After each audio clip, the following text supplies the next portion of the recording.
హెచ్చరిక, దైవజనుని హెచ్చరిక. కనిపెట్టు, దేవుని చిత్తం కోసం కనిపెట్టు. రేపు కావాల్సింది ఇవాళే కొనుక్కోవడానికి అప్పు చేయకు. నీకు అక్కర్లేని దాని కొరకు ఆ డిస్కౌంట్ పెట్టాడు అక్కడని కొనేస్తారండి.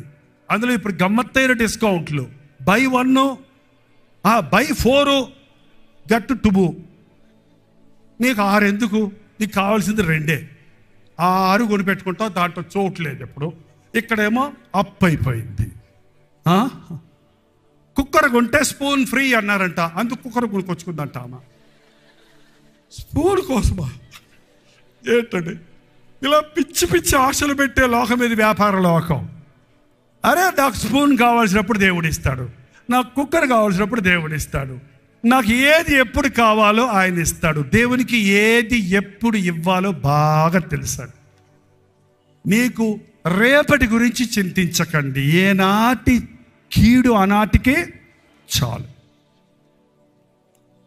దేవుడు ఇచ్చే వరకు కనిపెట్టండి, గర్భఫలం కొరకు కనిపెట్టండి, వివాహం కోసం కనిపెట్టండి.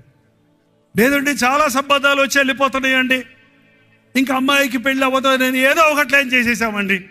చేసేసిన తర్వాత ఎట్ట అయిపోయిందని ఏడ్చేవాళ్ళు ఎందరో ఉన్నారండి. చాలా వచ్చి పోయారంటే అవి దేవుని చిత్తం కాదమ్మా, దిగులు పడకండి. దేవుడు మీరు ప్రార్థన చేసి కనిపెడితే దేవుని చిత్తంలో ఉన్న వ్యక్తిని తీసుకొస్తాడు. మళ్ళీ విడాకులు ఇచ్చి మళ్ళీ పెళ్లి చేసుకుని దేవుని దృష్టికి దోషులు అవ్వద్దు, జీవితాన్ని రభస చేసుకోవద్దు. వివాహాల విషయంలో కనిపెట్టండి, ప్రార్థించండి. గృహాలు మారే విషయంలో కనిపెట్టండి. అన్నిటికంటే ముఖ్యంగా ప్రభువు కొరకు కనిపెట్టండి, ఓర్పుతో కనిపెట్టండి. యజమానుని దాసురాలి చేతులు యజమానుని వైపు ఎలా చాచిపెట్టి ఎప్పుడు కనికరిస్తుందా అని కనిపెట్టినట్టుగా భూమి ఆకాశములు సృజించిన యెహోవా సన్నిధిలో మనం కనిపెడితే మన అవసరతలన్నీ తీరుస్తాడు. దేవుని సన్నిధిలో ఎంత ఎక్కువ ప్రార్థన చేస్తారో, ఎంత ఎదురు చూస్తారో, తగ్గిన సమయమందు ఆయన మిమ్మల్ని హెచ్చించినట్లు బలిష్టమైన చేతి కింద అణిగి ఉండండి. సమయోచితమైన సహాయాన్ని చేసే ప్రభు మనకున్నాడు.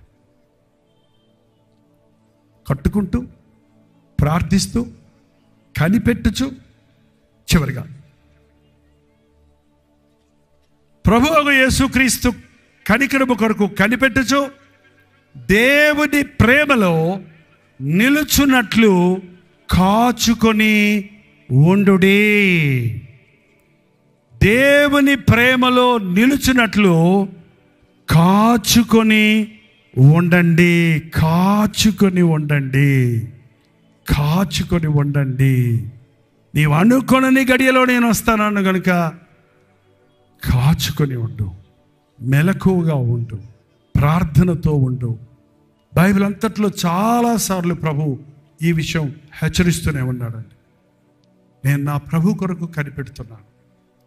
దావీదు కీర్తనలు మీరు చదివితే అనేక సార్లు అంటున్నాను, నేవా నీ సన్నిధిలో నేను కనిపెడుతున్నాను, నీవు నన్ను హెచ్చించే వరకు కనిపెడుతున్నాను, నిన్ను నేను ఎదుర్కొనే వరకు కనిపెడుతున్నాను, నీ రాకడ కొరకు నేను కనిపెడుతున్నాను. కొందరు ఆలస్యం అనుకున్నట్టు ఆయన ఆలస్యం చేసేవాడు కాదు, ఖచ్చితంగా ఆయన వస్తాడు. కనుక ప్రతి క్రైస్తవుడి యొక్క గురి ప్రభువు మీద ఉండాలి. కనిపెట్టుకోవటం, కాచుకొని ఉండటం. కాచుకోవటం అంటే కనిపెట్టడం అనేది కాదు, కాపాడుకో నీకున్న భక్తిని, నీకున్న విశ్వాసాన్ని. ఫిలదెల్ఫియా సంఘంతో ప్రభు చెప్పాడు చూడండి, 3వ అధ్యాయం 10వ వచనం.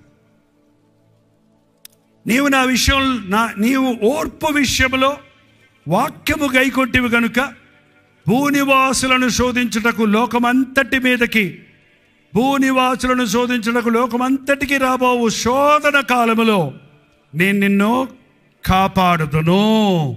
నేను త్వరగా వచ్చుచున్నాను. ఎవడును నీ కిరీటమును అపహరింపకుండా నీకు కలిగిన దానిని గట్టిగా పట్టుకొనుము. నీవు ఓర్చుకున్నావు కనుక నా కోసం, నీవు సహనంతో కనిపెడుతున్నావు కనుక నా తీర్పుల కొరకు, నా సహాయము కొరకు, నా రాక కొరకు, నా దీవెన కొరకు ఇదిగో నేను త్వరగా వస్తున్నా.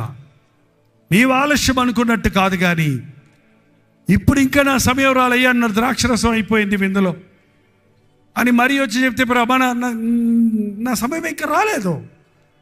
ఆ సమయం వచ్చినప్పుడు అక్కడ అద్భుతం జరిగించాడు. అలాగే మనం ఆయన సమయంలో ఆయన చేస్తాడు. కంగారు పడాల్సిన అవసరం లేదు. నీకెప్పుడు ఏది కావాలో నీకంటే ఎక్కువ నీ దేవునికి తెలుసండి. నీకంటే ఎక్కువ నిన్ను సృష్టించిన సృష్టికర్తకు తెలుసు. నీకంటే ఎక్కువ నీ కొరకు రక్తం కార్చిన ప్రభు బాగా ఎరుగు నీ అవసరతలన్నీ. నీ కొదువులన్నీ తీర్చేవాడు ఆయన. నీ అవసరతలన్నీ తీర్చేవాడు ఆయన. తన ఐశ్వర్యము చొప్పున మన కొరతలన్నింటినీ తీర్చడానికి ఆయన సిద్ధంగానే ఉన్నాడు. నువ్వు కనిపెట్టకుండా కంగారు పడి దేవుడు కొత్త బండి ఇస్తానంటే పాత బండి కొనుక్కున్నావు. దేవుడు పెద్దలు ఇద్దామంటే చిల్లిళ్ళు కట్టేసుకున్నావు. దేవుడు ఏదో చేద్దామంటే నువ్వు ఏదేదో చేసుకొని మూలుగుతున్నావు. దేవుడు ఇచ్చే వరకు కనిపెట్టండి. ప్రార్థన. పరిశుద్ధుడా, ప్రేమగల తండ్రి, విరిగి నలిగిన హృదయముతో, యథార్థ హృదయముతో నీ వైపు చూస్తున్న వారిని ఈ సమయంలో నీవు అభిషేకించుము నాయన. జారకుండా కాపాడే దేవా, పడకుండా నిలబెట్టే దేవా, వెనక్కి తిరగకుండా ముందుకే సాగినట్లు ఆదరణకర్తను మాకు అనుగ్రహించున్నావు కనుక పరిశుద్ధాత్మను దుఃఖపరచక, పరిశుద్ధాత్మని ఒప్పుకోడులకు లోబడి ప్రభు సాక్షులుగా ఈ లోకంలో జీవిస్తానికి మాకు సహాయం చేయి. గత జీవితం మాకొద్దయ్యా, పాపపు బ్రతుకులు మాకొద్దయ్యా, నీచ స్వభావాలు మాకొద్దు నాయన. యేసయ్యా, నీ సాక్షిగా నేను లోకంలో జీవిస్తానయ్యా. నా ఆధ్యాత్మిక జీవితంలో వృద్ధి చెంది ప్రార్థనా జీవితాన్ని కలిగి నీ రాకడ కొరకు కనిపెడుతూ నీవిచ్చిన ఈ గొప్ప రక్షణ కాపాడుకుంటానయ్యా. నీ కృప నాకు దయచేయన్న వారిని దర్శించము నాయన. ప్రభు నన్ను క్షమించి ఉన్నాడన్న విశ్వాసముతో, ఆయన రాకడ కొరకు నేను సిద్ధపడి ఉంటానన్న ఒప్పందముతో ఇక్కడ నుండి వెళ్ళుటకు సహాయం చేయమని యేసుక్రీస్తు నామములో అడుగుచున్నాము తండ్రి. ఆమేన్. మన తండ్రి అయిన దేవుని యొక్క ప్రేమయు, కుమారుడైన క్రీస్తు యొక్క కృపయు, ఆదరణకర్త అయిన పరిశుద్ధాత్మ యొక్క సహవాసమును ఇప్పుడును సదాకాలమును తోడై ఉండును గాక. ఆమేన్, ఆమేన్, ఆమేన్.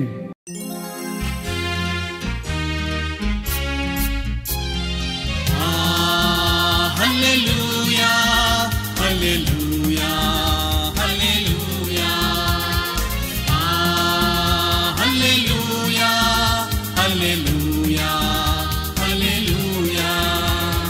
కలువరి ప్రేమే మధురం, కలువరి ప్రేమే మధురం, కలువరి ప్రేమే మధురం, కలువరి ప్రేమే మధురం. హల్లెలూయా, హల్లెలూయా, హల్లెలూయా. హల్లెలూయా, హల్లెలూయా, హల్లెలూయా.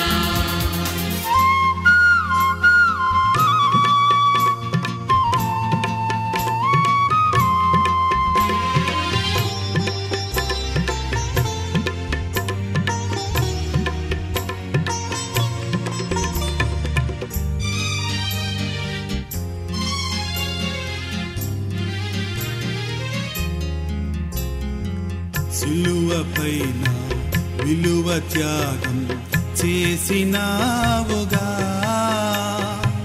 పాపినైనా నా కొరకు చిందించినావుగా, రుధిరం చిందించినావుగా. కలువరి ప్రేమే మధురం, కలువరి ప్రేమే మధురం, కలువరి ప్రేమే మధురం, కలువరి ప్రేమే మధురం. హల్లెలూయా, హల్లెలూయా, హల్లెలూయా. హల్లెలూయా, హల్లెలూయా